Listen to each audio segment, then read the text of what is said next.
রাধে রাধে বন্ধুরা, আগের ভিডিওতে তোমরা দেখেছিলে আমরা মায়াপুর এসে পৌঁছেছিলাম। এরপরে দেখো আমরা মন্দিরের ভেতর চলে আসছি। আর এখানে আমরা একসাথে দিদি আর তারপরে আমরাও এসছি। তো এখানে দেখো এটা গদা ভবনের ভেতরে কি সুন্দর করেছে, এটা নতুন করেছে আমি দেখছিলাম। তো আমাদের সবার খিদে পেয়ে গেছে, এখানে একটুখানি টিফিন করে নিচ্ছি। আর এটা রাধা ভবনের ভেতরেই রয়েছে, যেখানে প্রসাদ কাউন্টার রয়েছে তার পাশেই রয়েছে।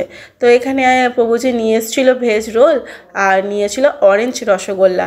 খেতে ভালোই ছিল, কারণ প্রসাদের তো তুলনা হয় না, খুবই ভালো। আর এইসব প্রসাদ তো আমরা এখানে পাই না, ওখানে গেলেই একমাত্র পাওয়া যায়। তো এখানে দেখো রায়নি কিছুতেই খাবে না, ওর খাওয়া নিয়ে খুবই সমস্যা। তো এখানে প্রভুজি খাইয়ে দিচ্ছে। এরপরে আমরা যেখানে থাকি গীতা ভবন, সেখানে চলে এসেছি। আর আমাদের মন্দির থেকেই এটা বুক করে দেওয়া হয়েছে।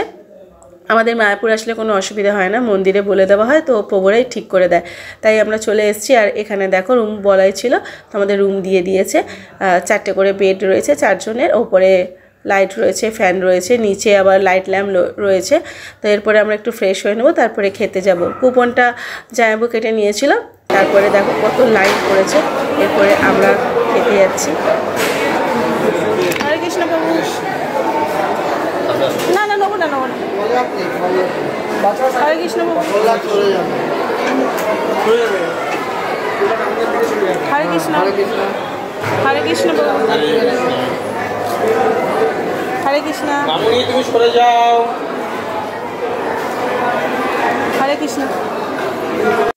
তারপর দেখো প্রসাদে অনেক কিছু ছিল, রুটি ছিল, পকোড়া ছিল, পনিরের তরকারি ছিল, মিক্স ভেজ ছিল, ডাল ছিল, পায়েস ছিল। আর এই সমস্ত প্রসাদের মূল্য ছিল 80 টাকা, ঠিক আছে। তার সাথে মানে আবার যে যতটা পারো প্রসাদ নিতে পারো। তো আমি আর নিইনি, একবারই যা দিয়েছিল তাই নিয়েছি, রুটিও নিইনি।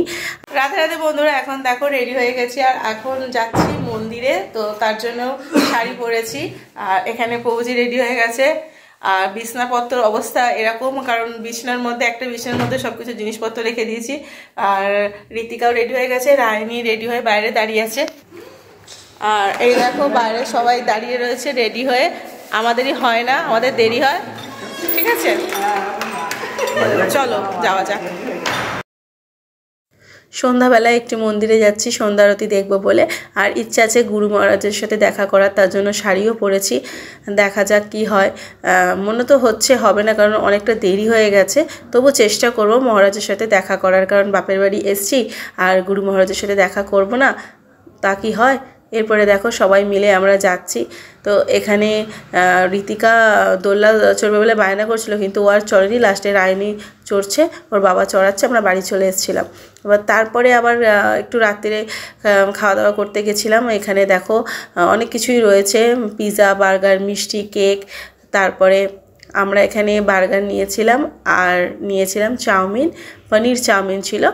তো এটা 50 টাকা নিয়েছিল। তারপরে রায়নি খাচ্ছিল পাস্তা।